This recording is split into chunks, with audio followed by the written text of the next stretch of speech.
हरे हरे हरे राम राम राम हरे हरे। हरे कृष्णा। हम लोग last class में वैष्णव एटिकेट बुक में पढ़ रहे थे। मंदिर में पालन किए जाने वाले नियम पढ़ रहे थे।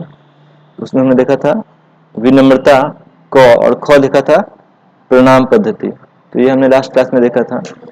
अभी हम वहां से आगे कंटिन्यू करते हैं।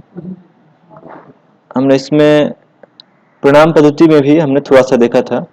तो अभी उसके आगे दंडवत प्रणाम और अष्टांग प्रणाम और पंचांग प्रणाम ये हमने देख लिया था। जी जी बोलिए। अभी हम इसमें वैष्णव आदर ये देखते हैं। और वैष्णव आदर में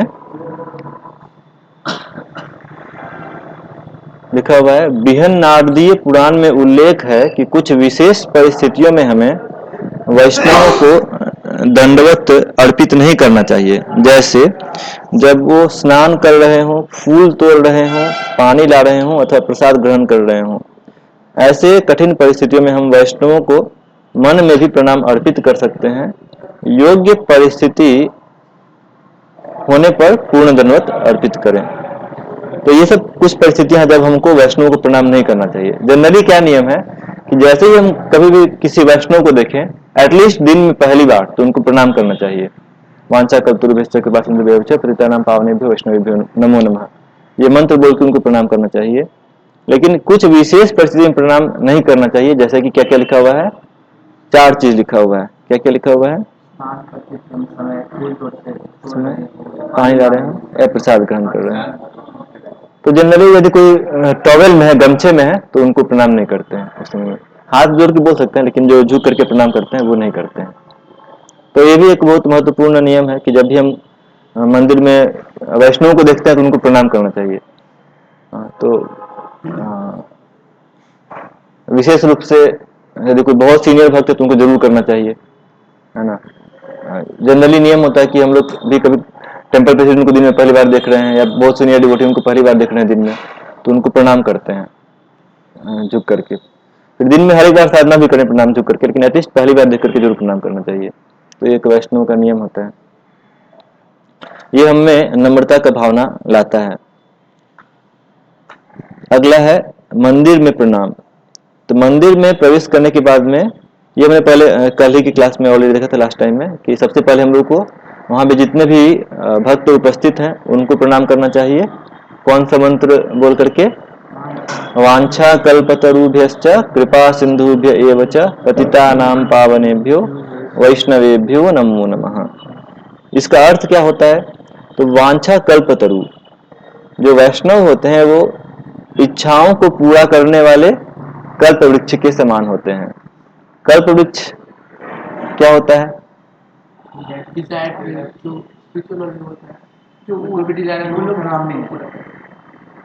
हाँ, जो भी मांगेंगे वो कल्पतरु दे सकता है, कल्प वृक्ष दे सकता है।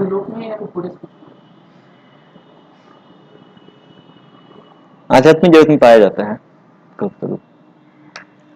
और कृपा सिंधु एव च, वो कृपा के सागर हैं। और पतिता नाम पावनेभ्यो, पतितों का उद्धार करने वाले हैं। तो एक चीज यहाँ पे देखना है कि भक्त लोग हर इच्छा को पूरा नहीं करते हैं, वो आध्यात्मिक इच्छाओं को पूरा करते हैं। ऐसा नहीं कि भक्तों के पास में जाएंगे, बाबा थोड़ा आशीर्वाद दीजिए ना, हमारा ये पूरा हो जाए, प्रभु जी हमको ये मिल जाए। तो आध्यात्मिक इच्छाओं की पूर्ति होती है भक्तों से। भौतिक इच्छाओं की पूर्ति कभी कभी हो भी सकता है, लेकिन उसका उन पर ये नहीं है। वो आध्यात्मिक इच्छाओं की पूरी करते हैं और दया के सागर हैं। उनको हम देख सकते हैं श्रील प्रभुपाद के जीवन में कैसे वो उन लोगों पर दया करते हैं जिनको उन्होंने कभी देखा भी नहीं था जीवन में। वो सोचते हैं कि अरे पश्चिम के देश के लोग वो भगवान से दूर रह करके कितना कष्ट पा रहे हैं। वो उनके कष्ट को समझ पा रहे थे और उनके कष्ट को मिटाने के लिए वो उतना कष्ट करके स्वयं यहाँ से अमेरिका जाते हैं, फिर अन्य कई देशों में भ्रमण करते हैं। तो जो लोग भक्ति में नहीं है उनको उन्होंने जीवन में कभी नहीं देखा है, जैसे कि हम लोग भी कभी कभी दया का भाव रखते हैं, लेकिन किसके प्रति दया का भाव रखते हैं? जिसे देखा होगा। जो हमारे अपना लोग हैं, है ना। जैसे बहुत बार देखेंगे कि जब हम लोग ट्रेन पर चढ़ते हैं तो विशेष रूप से माताएं जो हैं वो झगड़ा करके अपने लिए सीट निकाल लेंगे और अपना जो जितना रिलेटिव है सबको बिठा देंगे। हाँ और उसके बाद में यदि कोई बाहर का फैल बैठ गए अब झगड़ा करके, अब यदि कोई बैठे, कोई बाहर का आ गया, वो बोलेगा थोड़ा सा जगह दे दीजिए, नहीं नहीं जगह नहीं है। अपने लिए और अपने रिलेटिव्स के लिए झगड़ा करके जगह बहुत फैल ले लिए, लेकिन जब कोई दूसरा व्यक्ति जिनको लगता है कि ये अपना नहीं है तो क्या बोलेंगे? जगह नहीं है, उधर जाओ, आगे जाओ, है कि नहीं। तो जो अपना नहीं है उनके प्रति कोई दया का भावना नहीं है। जो अपना लगता है कि हम मेरा है उसके प्रति दया का भावना ये मन में कहीं ना कहीं आ जाता है साइकोलॉजी में। लेकिन जो वैष्णव होते हैं उनके मन में उनके प्रति भी दया का भाव है जिसको वो जानते भी नहीं है। तो ये बहुत हाई लेवल का भाव है, ये लो लेवल का भाव नहीं है। और इस तरह से वो पतितों का उद्धार करते हैं। तो वैष्णव को प्रणाम करने के बाद में देखिए, वैष्णव के प्रति ये एक मंत्र है, ये एक श्रद्धा को दिखाता है, उनको उनके प्रति आदर की भावना को दिखाता है प्रणाम करना। तो ये एक बहुत ही महत्वपूर्ण चीज है कि ये क्यों हम लोग इतना पालन करते हैं, आखिर क्या जरूरत है? जैसे हम वैष्णव देव के प्रणाम करने का क्या जरूरत है? तो जरूरत इसलिए है ताकि हमारा उनके प्रति श्रद्धा आदर बना रहे। जैसे ही हम किसी वैष्णव का आदर करते हैं तो हम भक्ति में आगे बढ़ते हैं, और यदि हम अनादर करते हैं तो क्या होता है? भक्ति में नीचे जाते हैं। दोनों है, भगवान का आदर करेंगे तो ऊपर बढ़ेंगे, भगवान का भक्ति करेंगे तो ऊपर बढ़ेंगे, और यदि भगवान का ब्लास्फेमी करता है कोई तो फिर वो भक्ति से दूर चला जाता है। तो वैसे ही सेम चीज वैष्णव के साथ में अप्लाई होता है। तो वैष्णव के साथ में भी हमको उनको आदर करना सीखना चाहिए। और विशेष रूप से यदि कोई वैष्णव हमसे सीनियर हो तो उनके साथ में हमेशा आदर पूर्वक व्यवहार करना चाहिए। इक्वल्स के साथ में भी आदर का भाव रहता है और जूनियर के साथ में भी आदर का भाव रहता है। लेकिन कभी कभी जूनियर्स हैं तो उनके साथ में आदर का भाव उतना व्यवहार में परिलक्षित नहीं होगा, लेकिन कम से कम मन में आदर का भाव जरूर रहता है। वैष्णव कोई भी है, चाहे हमसे श्रेष्ठ हैं, हमारे इक्वल्स हैं या फिर हमसे जूनियर हैं, सबके प्रति आदर का भाव रहता है। लेकिन यदि कोई सीनियर है तो उनके प्रति व्यवहार में भी आदर का भाव स्पष्ट रूप से दिखना चाहिए। हम सीनियर भक्तों के साथ में जैसे मन वैसा व्यवहार नहीं कर सकते हैं। तो ये एक महत्वपूर्ण चीज, जैसे कि आप घर में कोई बड़े भाई हैं तो बड़े भाई के साथ में जैसे मन वैसे व्यवहार करते हैं। बड़े भाई है तो जनरली शास्त्र में तो ऐसा भी कहा गया है जो बड़े भाई होते हैं उनको पिता के समान रिस्पेक्ट देना चाहिए, ये शास्त्र का नियम होता है। तो वैसे ही जो वैष्णव हमसे पहले भक्ति में आए हैं या फिर जिनकी दीक्षा पहले हुई है तो उनको सम्मान पूर्वक व्यवहार करना चाहिए। तो वैष्णव को प्रणाम करने के बाद में फिर श्रील प्रभुपाद को हम लोग बाएं तरफ में रख करके प्रणाम करते हैं और ये मंत्र प्रभुपाद का मंत्र बोलते हैं। तो ये मंत्र सबको याद है ये मंत्र? नमो ओम विष्णु, साथ में बोलिए, नमो ओम विष्णुपादाय कृष्ण प्रेष्ठाय भूतले श्रीमते भक्ति वेदांत स्वामी निति नामिने नमस्ते सारस्वते देवे गौरवाणी प्रचारिणे निर्विशेष शून्यवादी पाश्चात्य देशतारिणे। श्रील प्रभुपाद का प्रणाम मंत्र है। इसमें सरस्वती देव लिखा हुआ है लेकिन सारस्वती देवे होना चाहिए। तो ये पुरुष जो है वो अष्टांग प्रणाम करते हैं और स्त्रियों को पंचांग प्रणाम रिकमेंडेड है, पंचांग प्रणाम करना चाहिए उनको।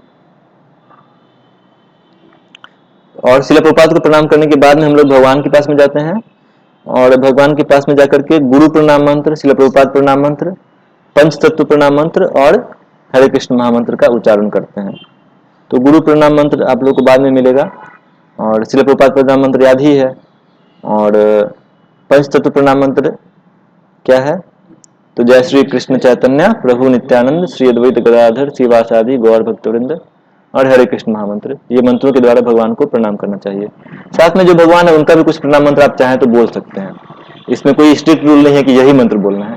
यदि आपको कुछ भगवान के प्रति विशेष कोई मंत्र आपने स्मरण किया है भगवान के गुणगान में तो वो मंत्र भी जो उनको प्रणाम मंत्र होता है वो सब बोल सकते हैं। वहां पे यहाँ पे लिखा हुआ है कि एक हाथ से प्रणाम करना निषिद्ध है, यह सभी को ध्यान रखना चाहिए। दंडवत प्रणाम करते समय शरीर पृथ्वी के समानांतर हो और दोनों हाथ शरीर के आगे बाहर की दिशा में हो। तो इसका मतलब क्या हुआ? ऐसे प्रणाम नहीं करना। अच्छा, वैसे प्रणाम नहीं करना चाहिए। और शरीर जो है वो पृथ्वी के समानांतर हो पैरेलल। और दोनों हाथ शरीर के आगे बाहर की दिशा में, यानी कि दोनों हाथ स्ट्रेट ऐसे करके रहना चाहिए। जब हम प्रणाम करते हैं भगवान को तो दोनों हाथ स्ट्रेट रहना चाहिए, ऐसे। सिर्फ एक हाथ नहीं करना चाहिए, दोनों हाथ से करना चाहिए, दोनों हाथ से प्रणाम करना चाहिए। और हाथें बाहर की दिशा में हो, शरीर आगे की दिशा में निकली हुई हो। तो इस प्रकार से हम अष्टांग प्रणाम करते हैं। अष्टांग प्रणाम मतलब बिल्कुल सिंपल, जमीन पे लेट जाना है, भगवान के पैरेलली लेट जाना है और हाथें बिल्कुल सामने की तरफ रहेंगी, मुड़ी हुई नहीं रहेंगी, पैर भी मुड़ी हुई नहीं रहेंगी, पैर सीधी, हाथें सीधी आगे की तरफ में। तो इस तरह से हम लोग भगवान को प्रणाम करते हैं। नेक्स्ट है अर्चा विग्रहों पर ध्यान करना। मंदिर में अर्चा विग्रह अपने भक्तों को दर्शन देने के लिए आसीन रहते हैं। वे हमारे संप्रदाय के इष्ट देव हैं, इसलिए हमें अत्यंत आदर पूर्वक उनका दर्शन करना चाहिए। अब जब दर्शन कर रहे हैं तब कुछ महत्वपूर्ण बातें हैं, दर्शन लेने के लिए विचार करने योग्य कुछ बातें। तो भगवान के समक्ष एक ओर से दर्शन करें जिससे सामने बैठे भक्तों को भगवान के दर्शन में कोई बाधा ना हो। तो कहीं कहीं आप आएंगे मंदिर में तो देखेंगे कि बहुत सारे भक्त लोग बैठ करके, जैसे भगवान का विग्रह है और बीच में कुछ जगह खाली है दर्शन देने के लिए, और उसके पीछे में बहुत सारे भक्त लोग बैठे हुए हैं और वो कीर्तन कर रहे हैं, भजन कर रहे हैं, कुछ कुछ एक्टिविटीज कर रहे हैं। तो जब हम भगवान के लिए दर्शन के लिए जाते हैं और पीछे बहुत सारे भक्त बैठे हुए हैं तो प्रयास करना चाहिए कि जहां तक हो सके हम उनके दर्शन को बाधा न दें, बिना पीछे बैठे हुए भक्तों का दर्शन बाधित करते हुए हम दर्शन ले लें, प्रयास करना चाहिए। हालांकि ये हर जगह संभव नहीं होता है ना। जैसे कि वृंदावन है, तो वृंदावन में आप जब जाएंगे देखेंगे कि सामने में जगह है बैठने के लिए, लेकिन कोई भी यदि सामने से दर्शन लेगा तो प्रायः दर्शन बाधित होता है। हालांकि वहां भी एक ऑप्शन रहता है कि आप थोड़ा साइड में खड़े हो जाइए, है ना। जैसे कि बीच में मान लीजिए कि भगवान है, जैसे कि यहाँ पर भगवान है, बीच में भगवान है, तो आप यदि साइड से दर्शन लेंगे भगवान का तो किसी का जल्दी जल्दी दर्शन बाधित नहीं होता है ना। तो प्रयास करना चाहिए कि हम दूसरों के दर्शन को बाधित न करते हुए और खुद भी अपना दर्शन सामने जाकर के ले लें। तो ये एक चीज हो गया। दूसरा है, विग्रहों को दंडवत करने के पश्चात अत्यंत भक्ति भाव से उनका दर्शन करना चाहिए एवं उनसे कृपा की याचना करनी चाहिए। और कैसे दर्शन करना चाहिए तो उसका भी लिखा हुआ है कि डायरेक्टली भगवान के मुख को नहीं देखना है, मुख कमल को नहीं देखना है। भगवान का दर्शन करने का तरीका बताया हुआ है कहाँ पर, तो श्रीमद् भागवतम में 2:2:13 इस श्लोक में दर्शन करने का तरीका बताया हुआ है। तो श्रीमद् भागवतम का ये 2:2:13 ये कौन सा श्लोक है? 2:2:13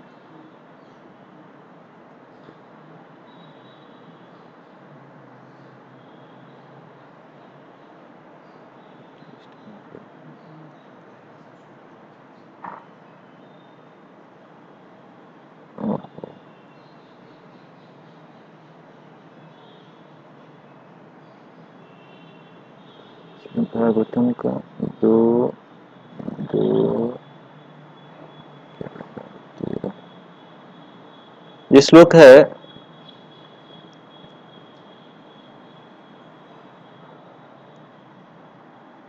एकैकशो अंगानि धियानुभावेत् पादादि यावद् धशितं गदाभृतः जितं जितं स्थानम् अपोह्य धारयेत् परम परम शुद्ध्यति धीर यथा यथा।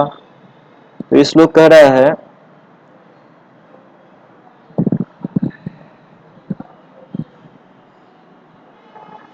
अर्चा विग्रह पर मनन ध्यान करने की प्रक्रिया भगवान के चरण कमलों से आरंभ की जाए और उसकी प्रगति धीरे धीरे सुहास्य मुख कमल तक हो। यानी कि भगवान पर जब हम ध्यान करते हैं तो सबसे पहले कहां पर दर्शन लेना चाहिए?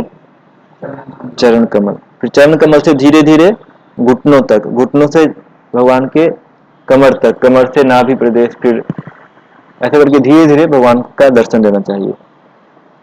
इससे हमारा भगवान के प्रति श्रद्धा जो है वो बढ़ता है। भगवान के शरीर के अंगों के विभिन्न भागों पर क्रमशः मन जितना अधिक स्थिर होता है, उतना ही अधिक हमारे मन एवं बुद्धि का शुद्धिकरण होता है। श्रील प्रभुपाद तात्पर्य में कहते हैं कि इस प्रकार विग्रहों पर मनन एवं ध्यान करना हमारे अपने इंद्रिय तृप्ति से अनासक्त होने में मदद करता है। क्योंकि हमारा मन कहीं ना कहीं तो जाता ही है, खाली छोड़ दीजिए कहीं ना कहीं घूमेगा।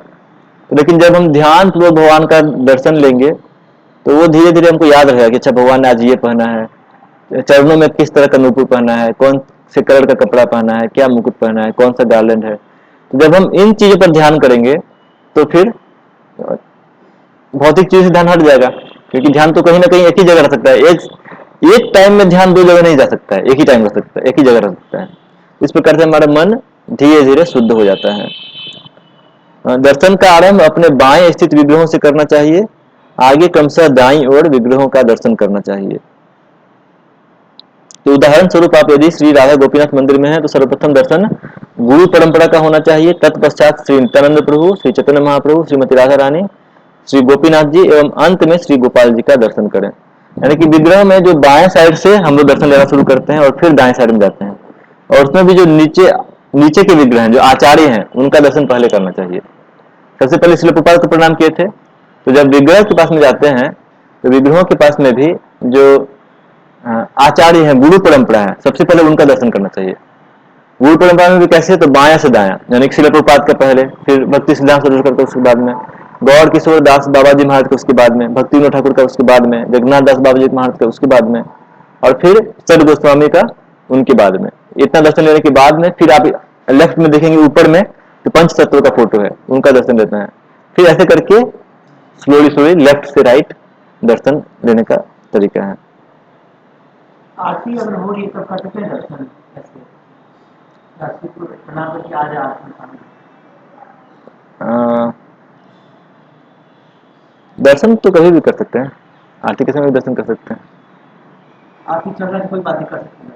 हाँ दर्शन कर सकते हैं, क्यों नहीं। दर्शन करके फिर कीर्तन में भाग लीजिए, नहीं तो कीर्तन कर लीजिए फिर दर्शन कीजिए। कीर्तन छोड़ना नहीं चाहिए। जैसे मान लीजिए कि मंगल आरती चल रही है तो ऐसा नहीं कि हम दर्शन करने में इतना बिजी है कि हम वो गा नहीं रहे हैं, उस टाइम में गाना चाहिए। जब भजन चल रहा है तो गाइए, और साथ में आप चाहें तो दर्शन भी कीजिए, लेकिन गाइए भी साथ में। इसमें लिखा है कि पुष्प अर्पण करते समय भी दर्शन का यही क्रम रखें। जब हम पुष्प चढ़ाते हैं भगवान को, हालांकि यहाँ पर भगवान को पुष्प नहीं चढ़ाया जाता है, बहुत सारे मंदिरों में है कि जब ये गोविंदम आदि पुरुषम वाला जो होता है ना सुबह में, उस समय भगवान को पुष्प हम लोग चढ़ाते हैं। तो उस समय में भी इसी क्रम में चढ़ाते हैं, यानी कि पहले श्रील प्रभुपाद को, उनके गुरु को ऐसे करके फिर लेफ्ट साइड से राइट साइड में जो विग्रह आ रहे हैं उनको दिखाना है। तो ये क्रम इसमें रखना है। मंदिर में बैठने की विधि। तो मंदिर में बैठने के संबंध में अनेक नियम हैं। जैसे मंदिर में बैठते समय अर्चा विग्रहों के समक्ष पैर खुले न हो, अथवा अपने पैरों की अंगुलियों का निर्देश अर्चा विग्रह, गुरु महाराज एवं तुलसी देवी की ओर न हो।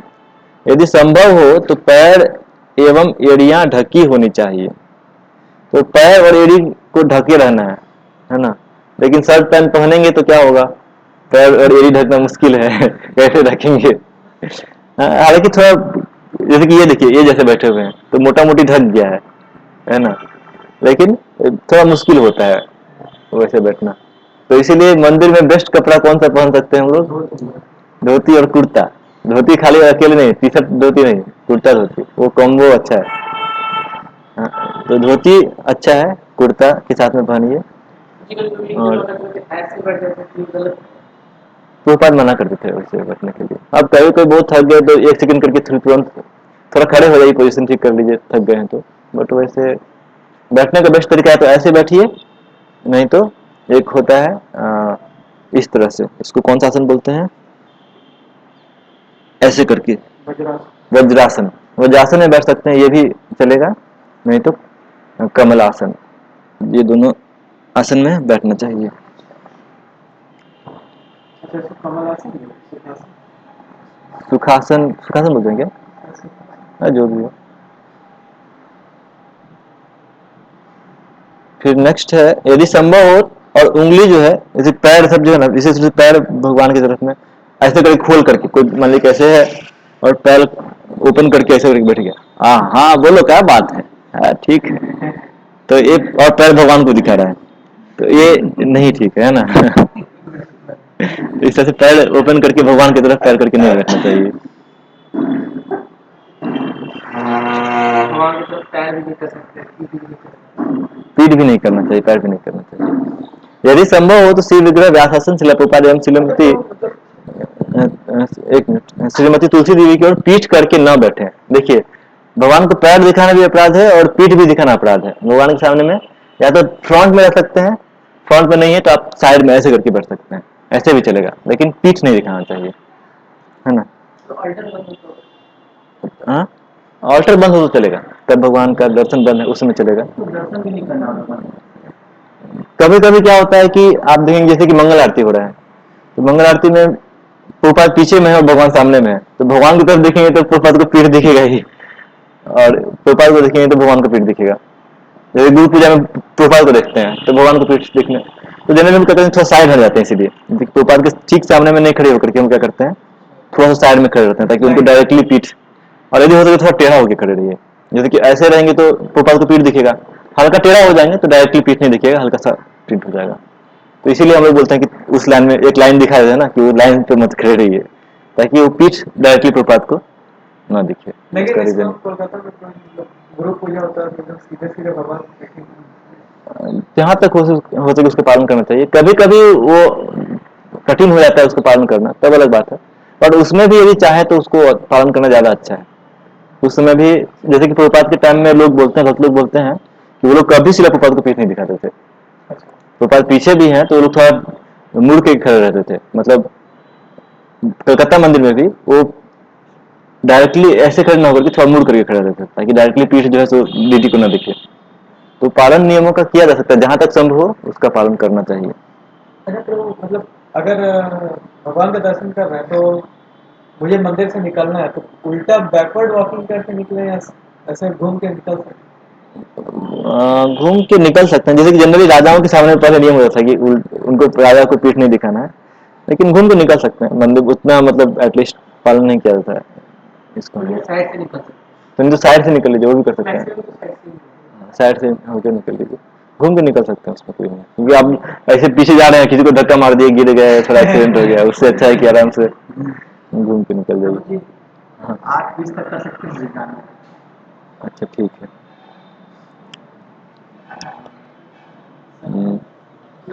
नेक्स्ट, हाँ जो देर तक मंदिर होता है तो कितना मतलब बैकवर्ड क्या हुआ? चलते हैं कितने इलाके हैं? जोर से बोलिए।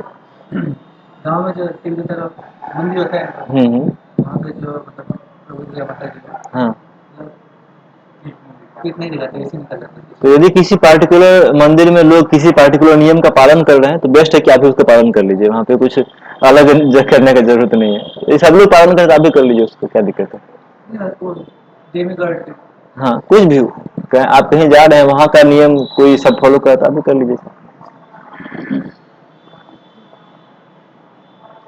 और एक है कि अर्चा विग्रहों के समक्ष झपकी न ले और सोए नहीं, है ना। ऐसा नहीं कि भागवतम क्लास शुरू हुआ तो क्या बढ़िया कथा चल रहा है, सो जाओ। तो भगवान के सामने में सोना नहीं चाहिए, जबकि मतलब सोना या जबकि ऐसे। उसमें क्या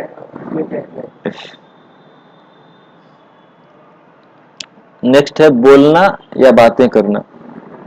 तो अर्चा विग्रहों के समक्ष में कोई भी जोर से ना बोले, झगड़ा नहीं करें, दूसरों का निंदा नहीं करें, अवहेलना नहीं करें, क्रोधित न हो, बोलने समय में संतप्त होकर अथवा किसी के मन को दुख हो इस प्रकार न बोलें, दूसरों की स्तुति न करें, देवताओं की निंदा न करें, मजाक न करें और व्यर्थ की बातें न करें, असत्य वचन न बोलें। इतना सारा नियम है ना। पहला क्या है, जोर से नहीं बोले, जैसे कि पीछे में खड़े हैं और हमारे संतोष प्रभु बहुत दूर खड़े हैं, ए संतोष बा कहाँ गए हो, है ना सुना। तो मंदिर में भगवान के सामने जोर से नहीं बोलना है। संभव है तो उनके पास चले जाइए और बुला लीजिए ज्यादा जोर से। भगवान के सामने में, राजा के सामने में कोई जोर से नहीं बोलता है, राजमहल में कोई जोर से बोला तो उसका सामर्थ है। वैसे ही भगवान के सामने भी जोर से नहीं बोलना चाहिए, और झगड़ा भी नहीं करना चाहिए भगवान के सामने में, और दूसरों की निंदा नहीं करनी चाहिए कि अरे वो भक्त ऐसे कर दिया, गड़बड़ कर दिया, ये वो। भगवान के सामने में किसी भी दूसरे की निंदा नहीं करना चाहिए। और जब हम दूसरों का निंदा कर रहे हैं तो हमको याद रखना चाहिए कि हमेशा भगवान सामने में है। यानी कि दूसरों का निंदा कभी नहीं करना चाहिए, और अवहेलना न करें और क्रोधित न हो। भगवान के सामने में गुस्सा करना ही मना है। तो कुछ अवहेलना मतलब अवहेलना करना, हाँ, डिसरेस्पेक्ट करना। तो निंदा और अवहेलना में डिफरेंस है। निंदा करना मतलब किसी को क्रिटिसाइज करना, हाँ, और डिसरेस्पेक्ट करना मतलब अनादर करना। तो थोड़ा अंतर आ जाता है। आदर नहीं करना और निंदा करना दोनों में थोड़ा अंतर हो जाता है। और क्रोधित ना हो, भगवान के सामने में क्रोधित नहीं होना चाहिए, है ना। गुस्सा आ भी रहा है तो कम से कम भगवान के सामने जो दर्शन खुला था तो कंट्रोल कीजिए बाहर निकल के। हाँ, भगवान के लिए सब होते हैं। गुस्सा भगवान के सामने मत दिखाइए, गुस्सा है भी तो प्रेम से बोलिए, जो अजीब जैसा मन करे। कोई मंदिर में अजीब हरकत कर रहा है, जैसे कितना सेल्फी लेते लोग, मना करे फिर भी ले रहे, मना करे फिर भी ले रहे। फिर भी जोर से गुस्सा नहीं कर सकते हैं, क्योंकि नियम है कि जोर से नहीं बोलना है। सेल्फी नहीं लेना है एक नियम है, और जोर से नहीं बोलना ये दूसरा नियम है। तो वो भी नियम तो पालन करना पड़ेगा ना, तो इसीलिए जोर से नहीं बोलना चाहिए। वो अब गार्ड का काम है, गार्ड आकर के उसको मना कर दे कि भाई छीन ले और फिर बाद में देखा जाएगा, तो उसको करने दीजिए। हाँ हाँ, तो वो गार्ड को करने दीजिए काम, आपको सब नहीं करना है ना। और दूसरे को दुख नहीं पहुंचाना है, कुछ ऐसा चीज नहीं बनना चाहिए कि दूसरे को दुख पहुंचे मंदिर में। और साथ में दूसरों का स्तुति भी नहीं करना चाहिए कि अरे हमारे ये हैं, ये उन्होंने ये किया वो किया। दूसरे का जरूरत से ज्यादा गुणगान भगवान के सामने में नहीं करना चाहिए। भगवान के सामने में भगवान का गुणगान करना चाहिए। कभी कभी विशेष परिस्थिति में किसी वैष्णव का गुणगान किया जाता है, लेकिन वो गुणगान भगवान के रिलेशन में होता है कि उन्होंने भगवान का बहुत अच्छा सेवा किया, तो कभी कभी उस टर्म में किया जा सकता है। लेकिन जनरली दूसरों का गुणगान भगवान के सामने में नहीं करना चाहिए, भगवान का ही गुणगान करना चाहिए। प्रार्थना कर सकते हैं, हाँ, लेकिन भगवान के सामने में गुणगान कर सकते हैं किसका, तो जो बहुत महान वैष्णव है उनका गुणगान भगवान के सामने में किया जा सकता है। विशेष रूप से पूर्ववर्ती आचार्य जो रहे हैं उन लोगों का गुणगान किया जा सकता है भगवान के सामने में। दूसरों की स्तुति न करें, देवताओं की निंदा न करें, मजाक न करें और व्यर्थ की बात न करें, और असत्य वचन न बोलें। मजाक करना तो मंदिर में मजाक नहीं करना चाहिए, मंदिर में व्यर्थ की बात भी नहीं करना चाहिए, और झूठ नहीं बोलना चाहिए। ये बहुत बड़ा, ऐसे तो झूठ कभी नहीं बोलना चाहिए, लेकिन कम से कम जब भगवान सामने में हो तब तो झूठ मत बोलिए, हाँ, सत्य बोलिए। इसी में टिप्पणी लिखा हुआ है कि अतिथि अथवा भक्तों की कृष्ण भावना में वृद्धि अथवा प्रचार में मदद हो रही हो तो मंदिर में बोलना वर्जित नहीं है, परंतु इसके अतिरिक्त अन्य सभी प्रकार की चर्चा मंदिर के बाहर ही करनी चाहिए। यदि कुछ ऐसा चीज बोल रहे हैं जिससे कि प्रचार में वृद्धि हो रहा है, जैसे कि मान लीजिए कि हम किसी को बोलते हैं कि प्रभु जी देखिए हम लोगों ने इस जन्माष्टमी में सब फेस्टिवल किया था, फेस्टिवल में इतने सारे लोग आए थे, बहुत सुंदर कीर्तन हुआ, सब लोग बहुत आनंद में नृत्य कर रहे थे बहुत, और सबको बहुत अच्छा लगा और बहुत सुंदर प्रसाद बटा। तो ये बातचीत है, लेकिन इससे क्या हो रहा है कि उसको फिर अगला बार फिर से मंदिर आने की प्रेरणा मिलेगा। तो ऐसा चीज बोल सकते हैं मंदिर में भी, लेकिन वो भी क्या करना चाहिए, बहुत ज्यादा जोर से नहीं बोलना चाहिए, धीरे धीरे बोल सकते हैं, है ना। लेकिन मंदिर से देश लाने के कई बार जाता हाँ हाँ, तो वो बोल सकते हैं, जो प्रचार में मदद कर रहा है वो बोल सकते हैं, है ना। तो लिखा हुआ है कि मंदिर में बोलना वर्जित नहीं है, लेकिन जो कृष्ण से संबंधित नहीं है ऐसा बातचीत वहां पर नहीं करना चाहिए मंदिर में। कीर्तन जोर से कीजिए, भगवान का गुणगान जोर से कर सकते, उससे कोई प्रॉब्लम नहीं है, लेकिन अन्य चीजें जोर से नहीं बोल सकते। फिर नेक्स्ट है वस्त्र एवं वेशभूषा। तो भक्तों की वेशभूषा सदैव सादी, स्वच्छ एवं दूसरों को भगवान श्री कृष्ण का स्मरण दिलाने वाला होना चाहिए। तो वेशभूषा सादा होना चाहिए, है ना। बहुत तड़क भड़क वाला वेशभूषा देख करके आदमी का ध्यान जो है किधर चला जाता है, जो बहुत तलक भलक वाला कोई कपड़ा पहन के आया तो फिर ध्यान सबका उधर ही चल जाता है, भगवान की तरफ ध्यान नहीं जाता है। तो हमको वस्त्र ऐसा पहनना चाहिए कि सबका ध्यान भगवान की तरफ रहे। तो उसमें बेस्ट जो भक्तों के लिए कहा गया है कि मंदिर में बेस्ट जो है ना, विशेष रूप से यूथ फोरम के लिए रिकमेंडेड ड्रेस क्या है? सफेद धोती, सफेद कुर्ता, है ना। यूथ फोरम के लिए जो गृहस्थ भक्त हैं वो लोग कभी कभी कलर वाला धोती भी पहन सकते हैं, चलता है। लेकिन जो यूथ फोरम के डिवोटीज है उनके लिए हम लोग यही रिकमेंड करते हैं, आप सफेद धोती और सफेद कुर्ता पहनिए। नहीं तो कोई मान लीजिए कि एडिडास का पहना, तो कोई और एक नया क्या निकल क्या है नाइक का पहना, तो तीसरा बोलेगा मेरा ये कलर का है वो कलर का है, तो ये कलर और इस में ज्यादा ध्यान चला जाता है। लेकिन जब सब लोग धोती कुर्ता पहने हुए तो फिर कोई देखेगा कि कौन सा कंपनी का है। धोती कुर्ता है, कोई कंपनी का नहीं समझ में आता है ना। इन जनरल धोती कुर्ता बेनिस से सिंपल वस्त्र है ना, पहन सकते हैं, उतना दिक्कत नहीं, बैन नहीं है, बुरे लोग पहन सकते हैं। नया धोती कुर्ता थोड़ा चमकता है, अलग बात है, but in general dhoti kurta के लिए कोई नहीं सोचता है ना कि ये कौन सा ब्रांड का है कि क्या है, नहीं, सब धोती कुर्ता चलेगा। हाँ ठीक है, निकल सकते हैं, निकल सकते हैं, चलिए हम लोग खत्म ही करने वाले हैं। हाँ क्या, जस्ट 8:30 में खत्म कर देंगे, 2-3 मिनट में। तो और तो शादी कपड़ा पहनना है, दूसरा क्या है, स्वच्छ कपड़ा पहनना है। तो ऐसा नहीं कि 4 दिन से वही कपड़ा पहन रहे हैं, फिर 5वां दिन वही कपड़ा पहन के मंदिर चले गए। हाँ, एक दिन जो कपड़ा हम पहन लेते हैं तो उस कपड़े को फिर अगले दिन अपवित्र माना जाता है, तो अगले दिन नहीं पहनना चाहिए। एक बार पहन लिए उसको साफ कीजिए तब पहन लिए। और साफ करना जरूरी नहीं कि हम उसको साबुन लगा के रगड़ के साफ करें, इवन एटलीस्ट पानी में भी एक बार धो दिए। यदि ज्यादा मान लीजिए कोई कपड़ा है जिसको कि हम 10-3-4 घंटे के लिए पहने थे, ज्यादा गंदा नहीं हुआ है, तो एटलीस्ट पानी में 2-3 बार रगड़ के धो लीजिए, लेकिन धो दीजिए, है ना। तो इससे दूसरों को कृष्ण का स्मरण होगा। लेकिन यदि हम कुछ दूसरा कपड़ा पहनते हैं तो कृष्ण का स्मरण में बाधा आता है। और लिखा हुआ कि विशेष रूप से प्रातःकालीन एवं रविवारी कार्यक्रम के समय में एवं उत्सवों में मंदिर आने वाले भक्तों को निम्नलिखित वस्त्र धारण करना चाहिए। पुरुष धोती कुर्ता पहने और स्त्रियां साड़ी एवं पुरुषों की उपस्थिति में सदा सिर ढक कर रखें। अन्य किसी भी प्रकार का वस्त्र अपरिहार्य अवस्था में अथवा प्रचार में अत्यावश्यक होने पर ही पहने। धोती कुर्ता छोड़ करके दूसरा कपड़ा कब पहनेंगे? जब अपरिहार्य है, कोई मजबूरी आ गया तब पहन लिए, तब अलग बात है। लेकिन मजबूरी नहीं है तो अच्छा धोती कुर्ता पहन के ही मंदिर आना चाहिए। और यदि कभी प्रचार के लिए बहुत जरूरी है, जैसे कि मान लीजिए किसी को कॉलेज जाना है प्रचार करने के लिए, तो कॉलेज जाने के लिए तो धोती कुर्ता में जाएगा तो सब उतना मुश्किल हो जाएगा। शर्ट पहन जाएगा तो लगेगा हाँ ये तो हमारी जैसे लोग है, तो आसान से उसमें घुस सकता है, उसको प्रचार कर सकता है। तो उस समय में शर्ट पैंट या कोट पैंट जो भी हो पहना जा सकता है। लेकिन इन जनरल मंदिर के अंदर में सिंपल कपड़े पहनना ही अच्छा होता है। स्त्री एवं पुरुष दोनों ही वेशभूषा सादी एवं स्वच्छ शुद्ध स्वरूप की हो। आधुनिक फैशन के बहुमूल्य वस्त्र न पहने, है ना। और आपके वस्त्र ठीक रीति अनुसार एवं सभ्य होने चाहिए। रीति अनुसार मतलब शर्ट है तो शर्ट के साथ में पैंट अच्छा लगता है, शर्ट यदि पहने तो पैंट पहन लीजिए, है ना।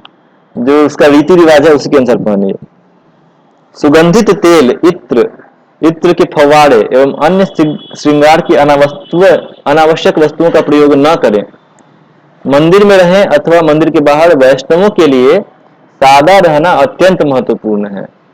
उनका जीवन सादगी पूर्ण होना चाहिए। बहुत तर्क फर्क वाला जीवन भक्तों के लिए अच्छा नहीं होता है। सभी कार्यक्रमों के समय विशेषतः मंदिर में प्रातःकालीन एवं अन्य कार्यक्रमों के समय भी स्वच्छ कपड़े पहने। पिछले दिन के पहने हुए कपड़े न पहने। जो कल पहन लिए और एक रात बीत गया तो रात बीतने के साथ में वो कपड़ा फिर अपवित्र माना जाता है, तो उसको नहीं पहनना चाहिए, उसको धो करके तब पहनना चाहिए। तो भगवान श्री चैतन्य महाप्रभु कहते हैं कि वैष्णव का अर्थ है एक ऐसा व्यक्ति जिसे देखने मात्र से भगवान श्री कृष्ण का स्मरण हो जाए। इसलिए एक वैष्णव की पहचान करवाने वाली निम्नलिखित बातों के प्रति भक्त को जागरूक होना चाहिए। तो इसके आगे हम लोग कल डिस्कस करेंगे तिलक के बारे में। यहाँ तक किसी को कुछ प्रश्न हो तो पूछ सकते हैं, नहीं तो फिर यहाँ पे हम एंड करेंगे। वो तेल के बारे में